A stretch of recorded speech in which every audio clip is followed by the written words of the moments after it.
All right, I'm going to give you my brief thoughts on Chrono Odyssey. It is an MMO. This is the closed beta currently on Steam.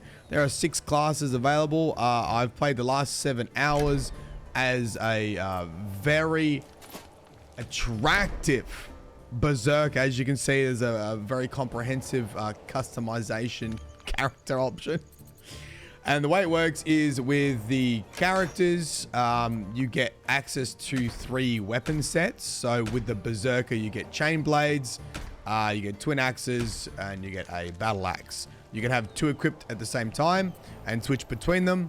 And each of them have their own skill tree. So for example, the Berserker, I've got chain cleave on as a skill. I've got sweeping slash as a skill. So these ones are skills.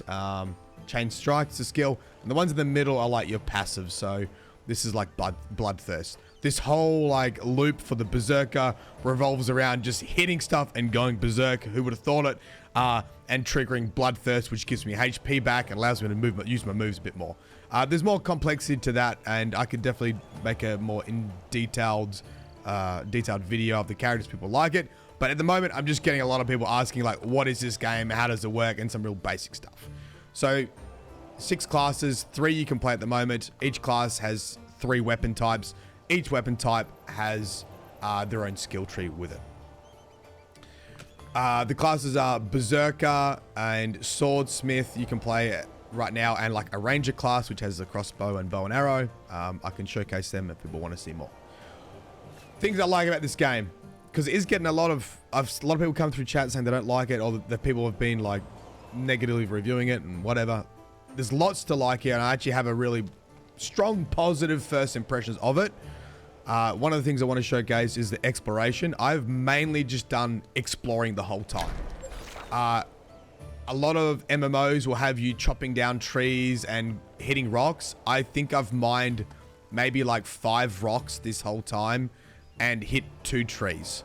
And I am currently got green gear, and I can't get the next set of gear until I'm level 15. So I've actually really enjoyed the exploration. An example of this is, see those in that far distance, there's 2 like gladiators standing? I think that's a dungeon, right? And if you go like, oh, I wonder if I can go over there. Yeah, well, we can get pretty close over there. We're going to run over there. I'm going to do all this live because it's like almost midnight here, and I don't want to edit any more videos. So I'm just going to yap a bit and just show you some like raw footage without editing. So we go, oh, let's go over there. Oh, we can maybe go over there, and you come across this baddie right here. And this guy will absolutely mess me. I'm not going to fight him right now. I'm like, this wyvern will mess me up. And then I ran over here, and I actually had a quest. I was like, oh, what's this little hole in the wall? And I saw someone jump through. And I was like, oh, just go have a look in here. Oh, there's an area in here. And then the game's like, oh, do you know you can crawl? I was like, okay. And then I crawled down. And then it was like, oh, there's a bloody wombat in here. Oh, it turns out this was the quest I had. Okay, so I'll talk you through some of the combat here. So there's a big, like, dodge components. Sword and shield, you can, like, parry as well.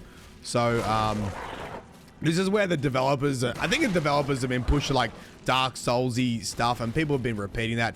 It's not really Dark Souls-y. I think it's just more real-time action when it comes to MMO, which I really like. So you can dodge around. Now, for this character, I've got to start hitting to get bloodlust. Or, sorry, to get my actual... I guess it's like mana, really. It's called Rage. But that yellow bar at the bottom you see charging up, I get that when I do damage. And I need to keep hitting to access my abilities. So now I can actually use my abilities because I've got a bit of yellow. Right. Wait for him to come up. Okay. Watch me die to him.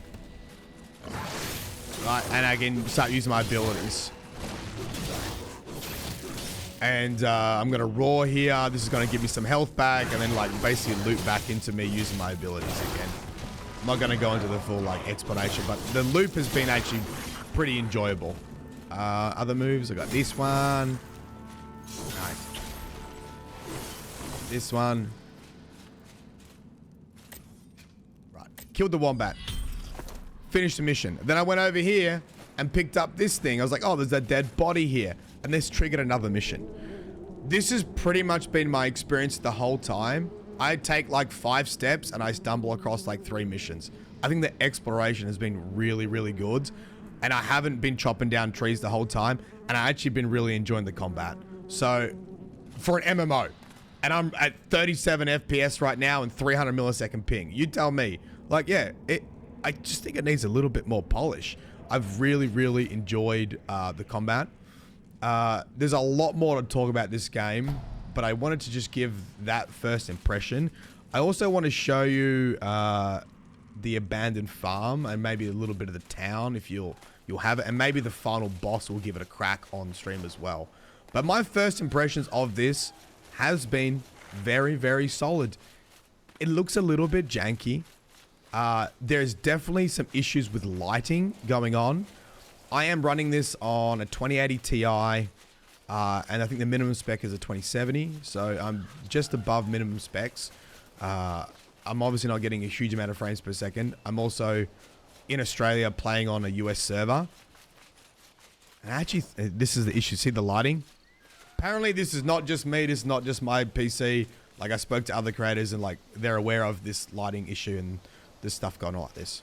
I have not tried all the classes. I've literally played 7 hours on this one class, and that's because all your skills and, like, all your rotation of combos, like, are specific to this. So, like, I'm just really cementing how to work around, like, Bloodthirst and how to get this working to get HP generation and how to rotate through my moves.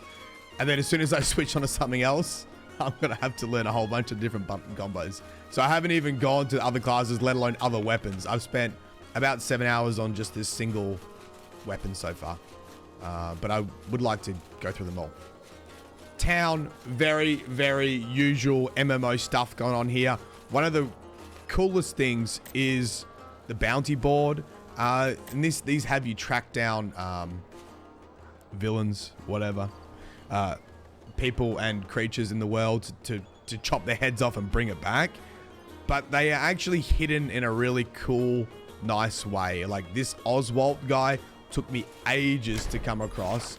I'm going to take you over there just so I can give another example of how I think the world is pretty decent. And then we'll jump down and fight the boss.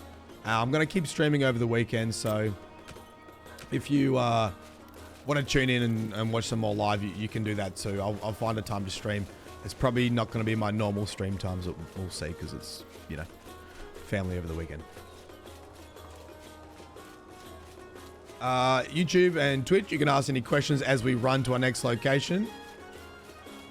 If you've got anything else you want me to answer. I mean, stuff like that, right? The music just cuts out as you're leaving. You can log on to targets. Right, so I'm gonna have to start hitting this guy to get my my rage up, my rage meter, which is basically like mana or stamina for your abilities. Then I could use an ability.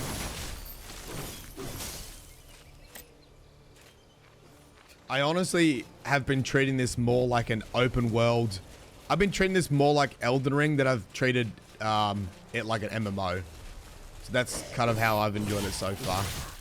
And then at one point I was getting my butt kicked and I was like, okay, I probably should get some like better gear. And then I mined a couple rocks and I was like kind of at that level.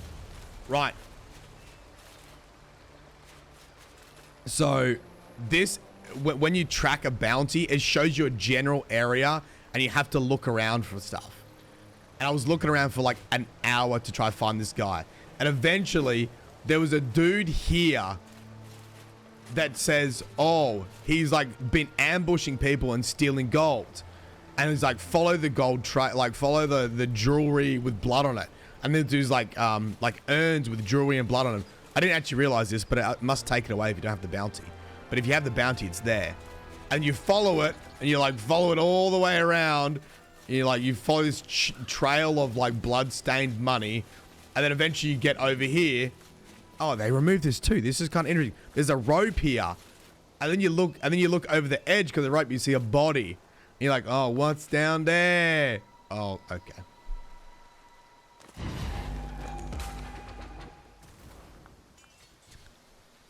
Anyway, down there is... down there's the guy. You actually hide behind a box and it creates a separate instance, and then you have a 1v1 against your bounty target, right? I thought it was very clever. It wasn't just like a dude in the open. You had to kind of follow the clues. You had to ask a couple people, and it was actually really enjoyable. Cool. Right now, I will show you our last bit of combat just so you can have a look. And I haven't actually beaten this yet. You actually introduced... Oh, maybe I can go here. Maybe I'll go here. I think what I really like about this game is you'll come across a lot of bosses that will just kick your ass all the time and like straight away. And you'll be like, what the hell? And you end up just having to run away and like farm and get a little bit better. So I made a mistake here. I think this is probably the closer. You can just teleport around. Once you've unlocked like a settlement and an inn, you can just teleport to it. You get this little animation. You go back to the area. It doesn't cost you a resource as far as I know. And when you die, you just pick your spawn point. I don't think there's a consequence for dying yet. I have a feeling it will probably be a consequence of XP loss or something like that. But I don't drop any materials or anything at this stage. Other thing people have been asking a lot of questions about is the monetization. I'm going to leave you a link to YouTube channel Conan. I think it's Conan. Conan.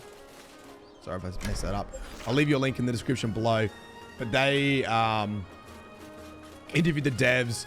Were really, really straightforward in saying people don't like Korean MMOs basically because they're pay to win. Is this going to be pay to win? And really pressure the point if it's going to be pay to win. And the developers, the game director was like, no, this is not going to be pay to win. We are dedicated to this not being pay to win. He asked questions like, well, a lot of the time you guys have loopholes for this. Like, it was pretty ballsy.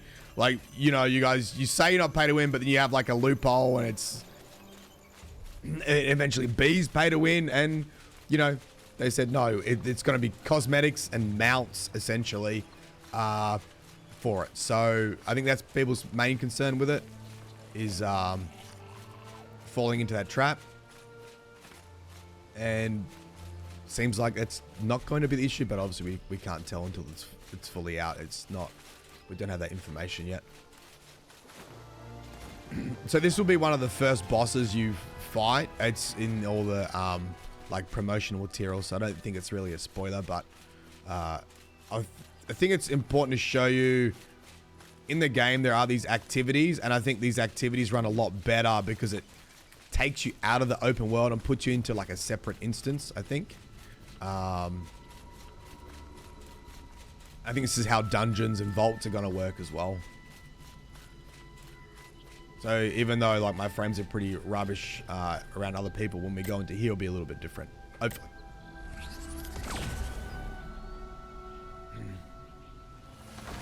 Yeah, you heard of Canada? Yeah, because of Throne of Liberty? Yeah. Yeah, so apparently he asked some pretty hard questions of Throne of Liberty as well.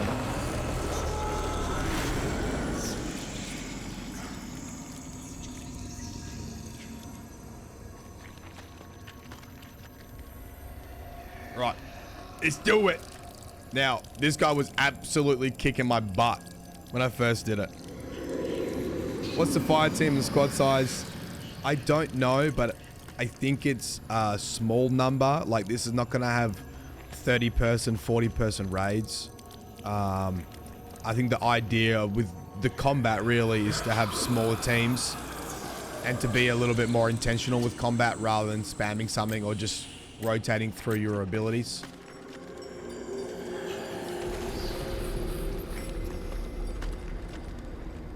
I mean, stuff like this, you can see where the inspiration from Dark Souls comes from, but I really don't think there's much Dark Souls in here apart from combat, I guess. But even then, I feel like the combat's much more like action-based than Dark Souls-y.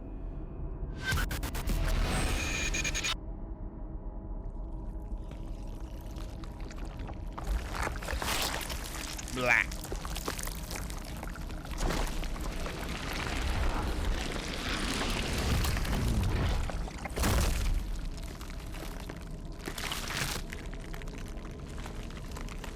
So when I'm doing like, you'll see, I'll do damage to build up my yellow bar, then I can unleash some of my abilities. And what I want to do is get Bloodthirst, which is like a little yellow icon above my HUD at the very middle center bottom.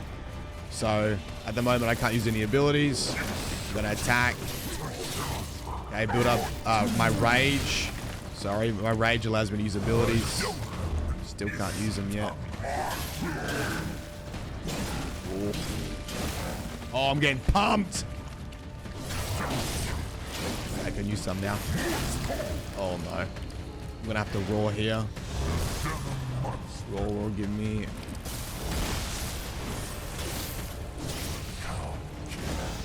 Oh my god, I'm gonna die.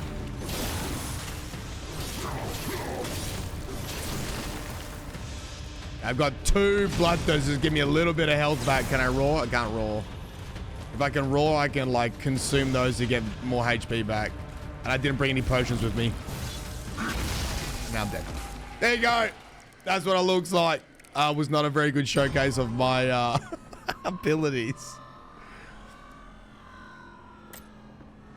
My first impressions of this game is I actually really like the foundation. I hope they can polish it up, fix the lighting, improve the performance. I will try it on my other system that's got a better graphics card and see it, make sure it's not this PC, but I don't really have bad things to say about this yet. I'm pretty pumped to play it all weekend. All right, see you later. Like, comment, subscribe, give us a comment, you dogs. Bye-bye.